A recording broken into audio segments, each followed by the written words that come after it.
Halos lahat ng mga konseptong kulam at barang ay napakinggan nyo na. Tama? Lalo na yung kay Roberto na nakasalansan talaga doon ng mga prosesong delikado. Pero paano kung sabihin ko sa inyo na may simpleng pamamaraan na siyang matatawag na parang laro lang? Yung tipong hindi na kinakailangan ng ritual. Ako si Ian. At para sa lahat, kamag-anak ako ni Roberto.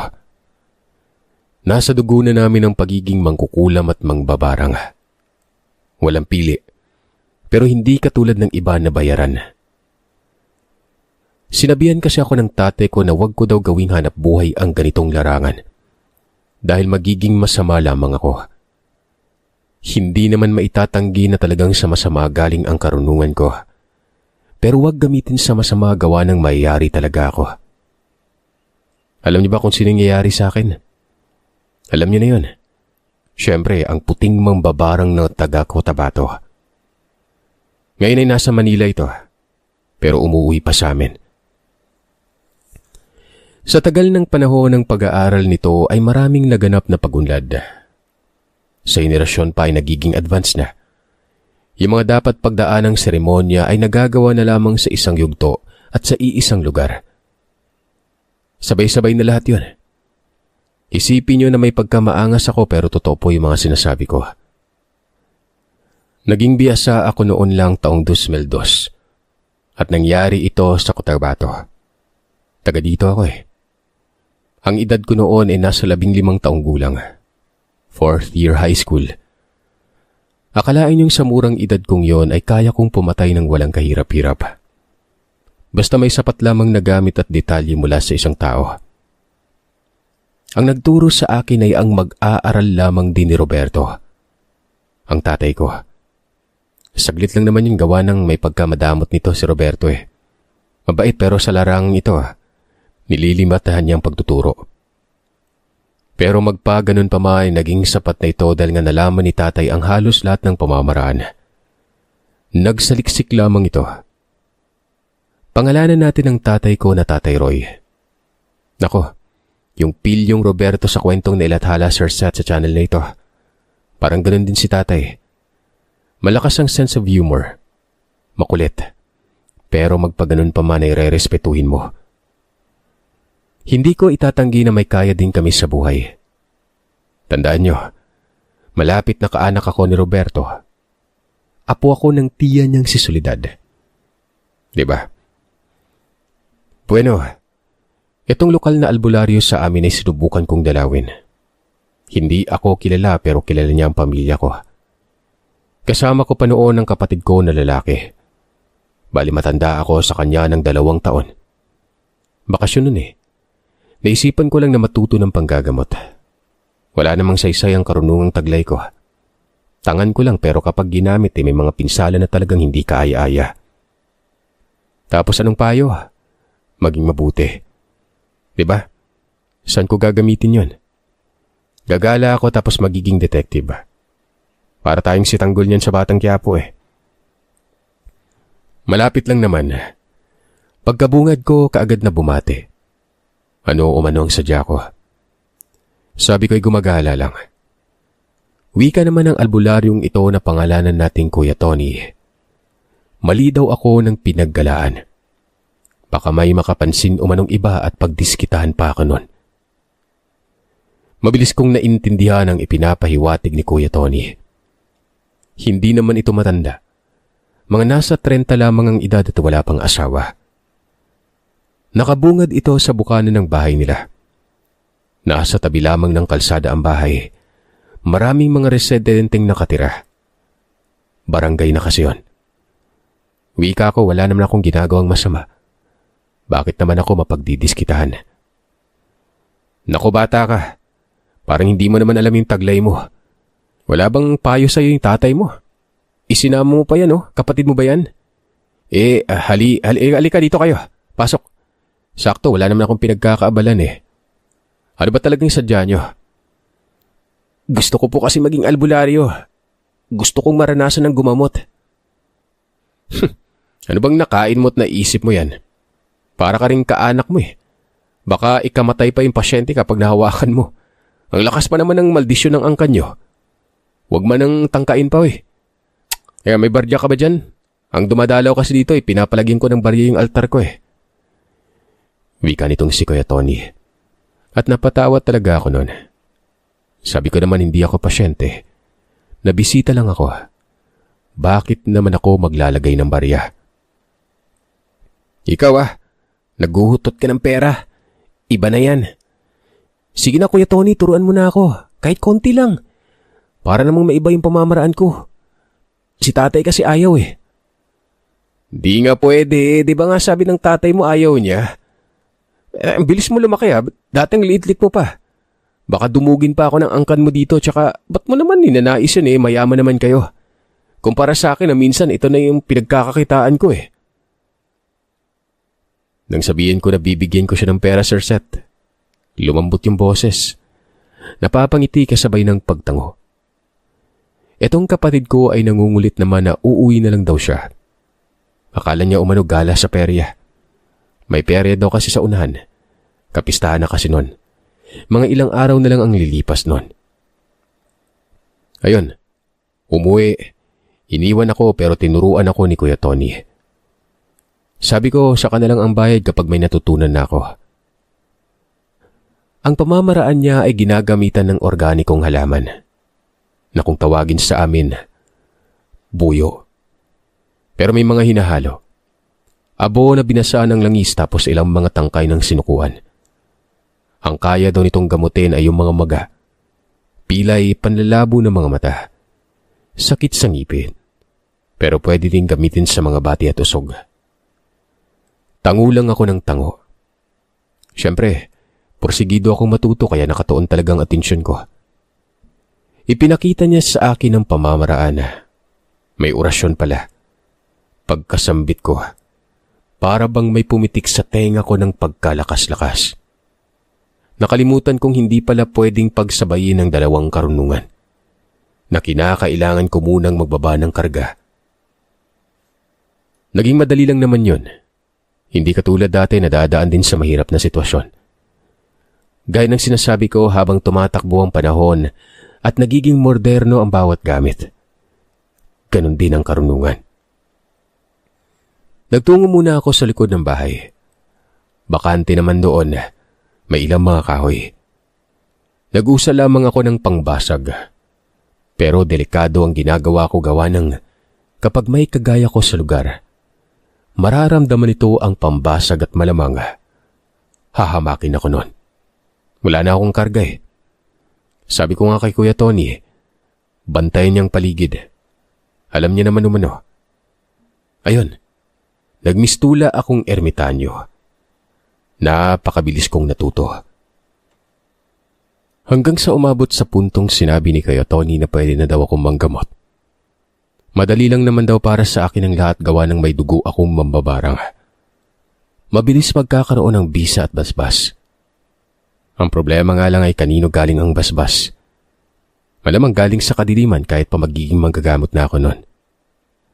Katulad ng sinabi sa kwento ni Roberto, anuman ang tangan ay huwag magtiwala kasi mapanlin lang ang alagad ng dilim.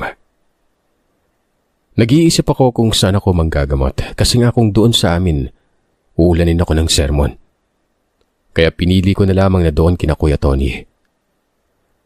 Araw-araw akong nasa bahay niya. Wala namang kasama ito. Ang mga magulang niya ay nasa Misamis. Kinuha ng kapatid niyang naging doktor na. Nasubok ako ng pamamaraan. Abay, nakakapanggaling ako nun. Masaya. Hindi yung tipong para akong nakakulong sa silid na may dalawang sulok. Ganoon kasi kapag ang karunungan ay kaliwa. Maraming banta. Maraming kalaban. Kaya walang kumpiyansa. Hanggang sa dumating ang araw na nagkaroon ng pasyente itong si Kuya Tony na kinukulam. Siyang nagtawas nun. Hindi ko kaganito naramdaman gawa ng nagbaba ako ng karga sa kaliwa. Pero kung hindi pa, malaman ko kaagad kahit pa sa isang titig lang. Namumroblema si Kuya kasi nga parang hindi niya raw kaya. Nagpabalik-balik ang pasyenteng ito. Ako naman noon ay napapaisip na tulungan ito. Wika ko kay kuya, ako na ang bahala. Wag mong biglain yung katawan mo. Nagkakarga ka sa kanan eh. Kapag binaba mo yan at binalik mo yung dati mong karga, maniwala ka na lang sa akin, gagala ka talaga sa kalsada na walang saplot. Alam ko yun kuya, alam ko yung gagawin. Mag-aalok ba ako ng tulong kung hindi pa, di ba? Kailan ba yung balik nun? Baka pinagkakaperahan mo lang yun ha. Kilala kita. Hindi no. Ganun ba ako sa pananaw mo? Sige, ikaw bahala pero walang sisihan ha. Sa Sabado yung balik. Bumalik ka na lang dito sa Sabado. Bukas at sa makalawa may lakad kasi ako eh. Tumango lamang ako noon sa sinabi niya. Babae itong pasyente. Dalaga. Maganda siya kung hindi lang siguro nagkasakit. Nagmistula na kasi itong may sakit sa baga. Bumalik ako pagsapit ng Sabado. Unang bumungad sa akin ay yung babaeng dumudura ng dugo. Kasama nito ang tatay tapos nasa kamalig. Sa gilid lamang ito ng bahay ni Kuya Tony. 2 palapag ang bahay ni Kuya Tony pero maliit lang. Iisa nga lang ang silid sa itaas. Napapalibutan ng bakod na yung parang lambat na bakal. Basta ganon. Delikado na sa ngayon tong kalagayan ng babae. Pero tingin ko mapapagaling siya ng kasama ko. Nakita niyo naman na siya dito lagi, di ba? Biyasa ito sa akin. Matapos makapagsalita ni kuya ay kaagad itong tumingin sa akin na nagudiyat ng tango. Bumulong naman ako sa kanya. Naikuha niya ako ng mga buyo. Dahil kung anong ginagamit niya ay yun din ang gagamitin ko. Sa kaliwang panig nga lang. Sigurado ka ba dyan? Ikaw kapag may nangyari sa'yo nako, paniguradong tari ako sa angkan mo. Baka iisipin nun na inuuto kita. Kusa mo to ha. Dami mo namang sinasabi kuya. Kumuha ka na lang kasi. Sa mga puntong ito ay umaapaw ang karga ko sa kaliwa. At sa mga punto ding yon, damang-dama ko na ang lakas ng kulam. Pagkarating ni Kuya Tony dala ang maraming buyo. Sinabi ko na gawin niya ulit ang pagtatawas. At habang nangyayari naman ito, magtatanong ako sa babae na pangalanan nating Maya. Walang ano-ano'y nagtawas si Kuya Tony. Buyo pa rin ang ginagamit. Ang dami niyang tila kagat ng hantik sa muka. May hantik siguro sa pinagtaniman ng buyo nun. Yung dahon ay binabad niya sa tubig. Nagsiga siya gamit ang bunot. Ilang sandali pa, yung siga ay pinatakan niya ng lana at kinuha niya ang isang dahon ng buyo doon sa tubig at itinapat niya sa usok nun. Habang nangyayari ito gaya ng sinasabi ko, nagtatanong na ako. May hawak din akong buyo. Ang pagtatanong ko ay partikular sa mga taong pinaghihinalaan ng babae nagpakulam o kung hindi naman kaya'y may kumulam. Ang dami. Binanggit ang mga apelido. Sinabi ko din man kasi na kompletuhin niya eh. Hanggang sa natapos na ang pagtatawas ni Kuya Tony at sinabi nito na nasa isang lugar daw. Hindi niya matukoy kung sinong tao pero nasa isang lugar. Binanggit niya ang lugar. At dito na ako nagwika. Maya, sa mga pangalang binanggit mo, sino yung nakatira doon sa sinabing lugar ni Kuya Tony? Yung una niya umanong binanggit. Yun daw. Doon ito nakatira. Pero kaanak lang nila ito. Katunayan ay pinsan ito ng tatay niya at ito na nga yung kasama niya sa mga sandaling ito. Bakit mo siya pinaghihinalaan? May alitan ba? Muli kong tanong. Hindi ka agad nakapagsalita itong si Maya. Tumingin muna ito sa kanyang ama. Kitang-kita ko noon ang pag-aalinlangan ng dalaga. Hanggang sa nagmungkahi ang tatay nito na pangalanan nating Mang Sal. Na ayos lang, na wag daw matakot si Maya. Nagulantang talaga kami noon. Maging itong si Mang Sal. Tinangka daw naghasain itong si Maya pero hindi nagtagumpay. Kasi dumating umanong asawa ng lalaking yon. Pero pinagbantaan siyang papatayin kapag nagsumbong. Mura ng mura itong si Mangsal. Galit na para bang pupuntahan na noon ang kaanak niya. Adik daw ito.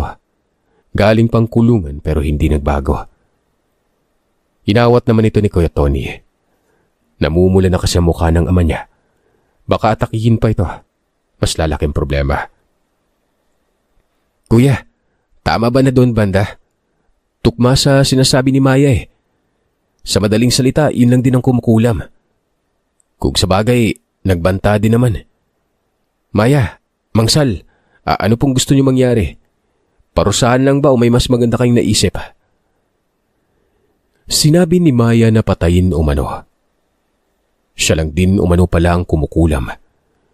Tinago kasi ito ni Maya gawa ng, ayun nga, natatakot siya na may gawing hindi maganda ang mga ito. Tumingin ako kay Tony. Nakita ko na para bang nag-aalala ito. Kinalabit ako tapos dinala sa loob ng bahay. Ang sabi ni Kuya Tony, baka kapag pinatay ko daw, mawawalan siya ng tahas. Bawal kasi yun. Ikaw ba yung papatay, Kuya? Ako. Hindi ka mawawalan ng tahas eh. Hayaan ko ba yun? Alam ko yung mangyayari. Bawal talagang pumatay kapag kanan. Ang iba kayang gawin pero may mga lihim ang mga yun eh. Mangkukulam o mababarang din sila. Anong gagawin ko iyan? Tanong niya sa akin. Wika ko ay mabisa sa gamutan ng buyo niya. Nagkarga na ako dito ng dasal na natutunan ko sa kanya. Hindi naman ako naapektuhan gawa ng hindi naman sa katawan ko kinarga ang dasal na yon. Kumuha ako ng tingting niya. Tingting na maliit na piraso. Tapos sinulat ko ang pangalan na mangkukulam sa dahon. Ramdam na ramdam ko noon na hindi ito pwedeng magmintis. At kung maling tao ay hindi mo mamatay. Pero kapag yun talagang salarin, dedo talaga. Walang hiya ka. Anong ginawa mo? Naglalaro ka ba? Gusto mo pangalan mo ilagay ko dito, Kuya, para malaman natin kung laro lang? Ikaw naman di ka na mabiro eh. Sige, ano nga bang gagawin mo dyan? Ang sagot ko sa kanya'y manood siya. Dinala ko ang dahon doon sa siga niya tapos itinapat ko sa usok. Sa maniwala man kayo at sa hindi, nabura ang pangalan. Tapos itong dahon walang nangyari. Yung tipong hindi nalanta. Malapit yun sa bagay. Punta natin, Kuya. Tara. Dito lang muna kay Maya. Pupunta lang namin yung kumukulam. Huwag ka mag-alala, magaling ka na. Tara na, Kuya. Ano ba't nakatulala ka? Anong nangyari dun sa pangalan? Bakit parang naghilom yung inukit mo sa dahon? Yun yung malalaman natin mamaya. Ngayon ko palang nagamit yung pamamaraan ng pagsulat sa pangalan eh. Tingnan natin. Tara na. Wala akong pera. Malayo yun, Ian. May pera ako, Kuya. Tara na. Makakabalik tayo kaagad kasi nga papakyaw tayo ng habal eh. Mabuti at naririto lang banda. Malayo na katirihan sila oh. Taga-Cagayan yan. Paano kung taga ron, di kalahating araw na yung biyahe. Umalis kami. Bagamat nasa parting amin yun pero malayo. Bukid eh. Pero mabilis lang kung sasakay ng habal. Halos 1 oras ay naroroon na kami.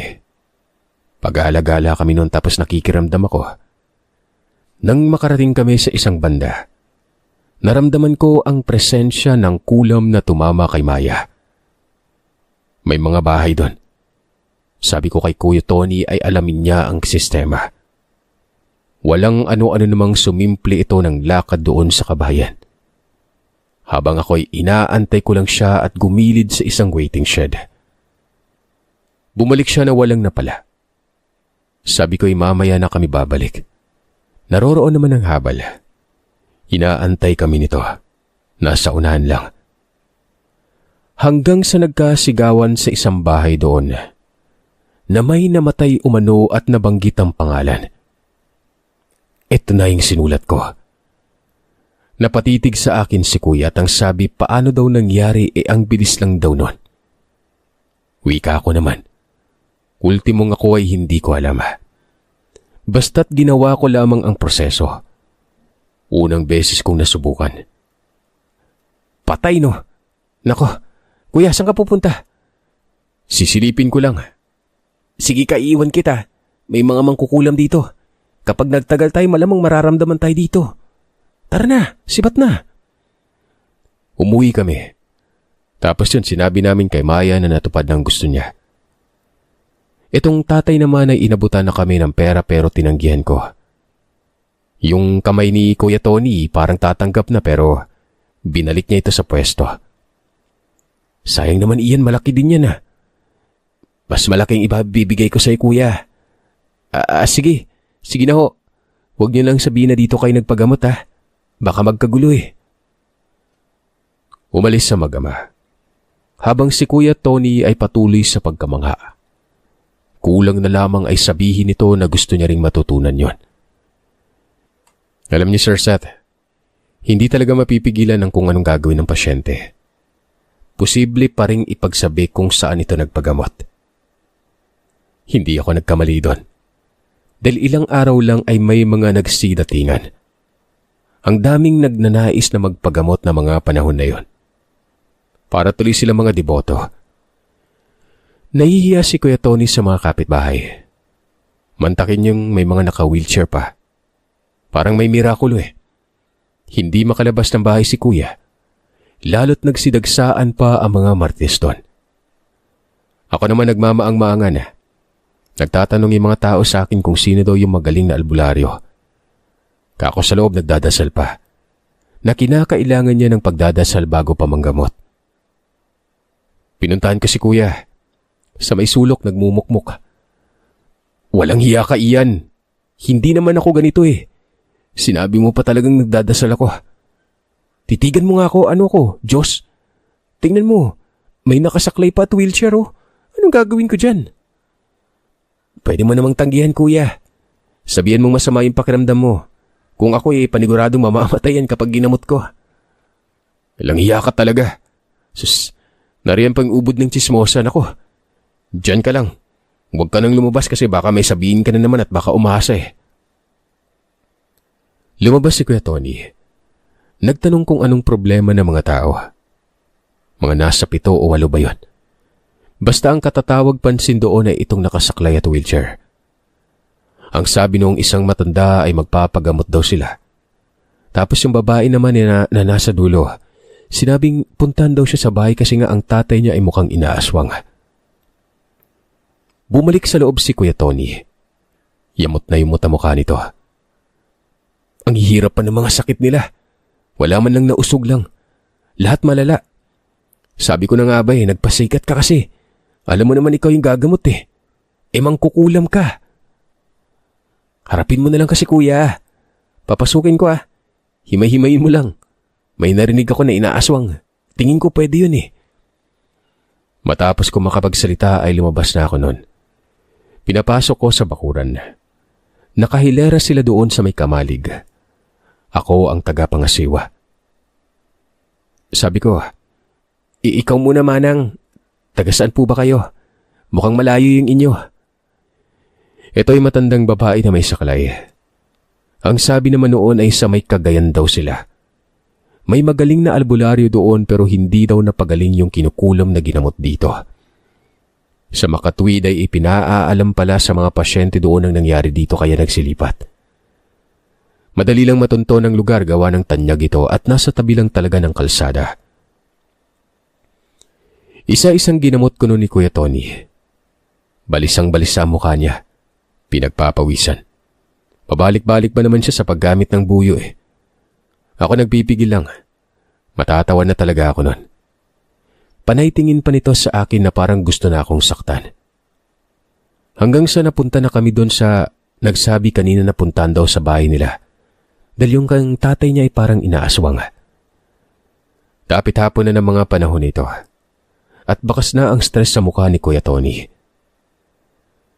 Ako nang kumausap sa ginang, sabi ko taga saan sila. Cagayan din umano. Napakalayo pero dama ko talagang aswang nun. Dala-dala ng babae ang presensya ng kanyang ama na inaaswang. Malalaman ko yun. Ang ipinagdadasal ko na lang ay wag naman sanang gabunan. Mahirap kasing gabunan eh. Alam ko yun siyempre kasi nga maraming gabunan sa mga bandang amin. Kuya, uwi muna ako ah. Kukuha lang ako ng pera tapos magpapaalam sa tatay ko. Sasabihin ko na may pupunta na inaaswang. Basta ganun. Wala namang problema kay tatay yun. Tapos anong gagawin mo? Huwag mo akong isasama ah. Hindi pwede kuya. Ikaw yung tinitingalang albularyo eh. Baga kanang kamay mo lang ako, asset. Sasama ka. Sige na nako, kapag tinanggihan mo to paniguradong uusigin ka ng konsensya mo. Tapos anong mangyari? Apektado yung task mo. Mabuti na nga tinutulungan kita eh. Umalis na ako noon. Pinag-antay ko lang ang ginang. Pangalanan nga pala natin siyang Manang Lisa. Mga nasa 40 edad. Pagkabalik ko aba nakabihis na si Kuya Tony. Pormang-porma na para bang dadalo ng kasal. Siyempre ako din nakabihis para kahit papanay presentable. Bumiyahe ka agad kami kahit gabi. May biyahe naman na nasa mga panahong ito at hindi katulad noon. Nag-stop kami pansamantala sa Bukidnon pero 1 oras ang nakalipas. Biyahe na naman. Hating gabi na kami nang makarating. Nakasabayan pa namin noon ang 2 sa mga ginamot ni Kuya Tony kanina. Mula sa terminal, mabuti na lang at hindi na ganun kalayo. Tricycle na lamang kasi ang sinakyan tapos bahay na. Pero hindi ganun karami ang bahay. Tipikal na probinsya lang. Mayaman itong ginang, malaki ang bahay. Mas malaki pa sa bahay namin. Alauna pasado ng madaling araw yon ay walang ano-ano'y kaagad kong naramdaman ng aswang. Napakabigat. Basta may aswang tapos may karunungan ng isang tao. Parang mahirap huminga. Ganoon ang presensya. Sabi ko dito sa ginang na si Manang Lisa, naririyan ang nilalang. Tumatango naman noon si Kuya Tony. Damang-daba din daw niya. Pumasok kami sa loob ng bahay. Napakalawak. May sumalubong kaagad noon na pakiwari ko'y katiwala. 2 palapag ang bahay na yon tapos nasa sala lamang yung matanda. May katres sa gilid. Sa tapat yung malaking ceiling fan. Naroroon na para bang nakaratay na ito. Busaw ang aswang kuya. Salamat, karaniwan lang pala. Pero yan talaga yung biktima nila. Tatanda at yung mga malapit nang mamatay. Tara kuya, labas na tayo. Hindi ka man lang kakain iyan? Wala tayong hapunan no. Ano ba, excited ka? Napailing na lang ako nun. Siyempre malakas ang pagkabigas kaya nahiya na rin ako. Pinakain naman kami tapos nauna akong lumabas. Sumunod si kuya. Dama ko kung nasaan ang nilalang at sabi ko'y pwede siya ang tumira. Pwede ding ako. Ikaw na lang. Mabilis ka namang makapatay eh. Tsaka makasalanan ka na. Naroon siya oh. Sipain mo na lang kaya.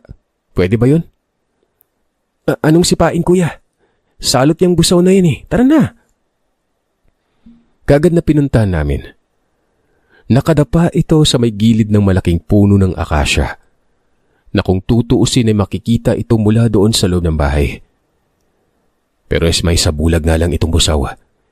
Hindi ito makikita ng mga walang karunungang lihitimo. Hindi ito gumagalaw.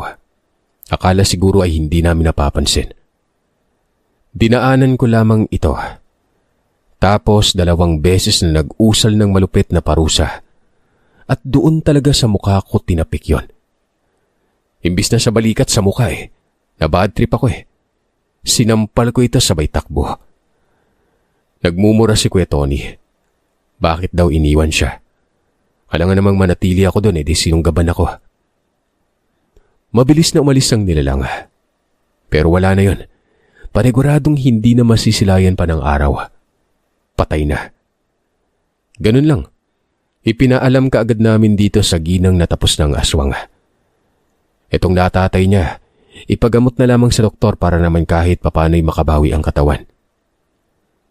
Kinabukasan ay umuwi na kami. Ang bilis lang para lang kaming gumala nun.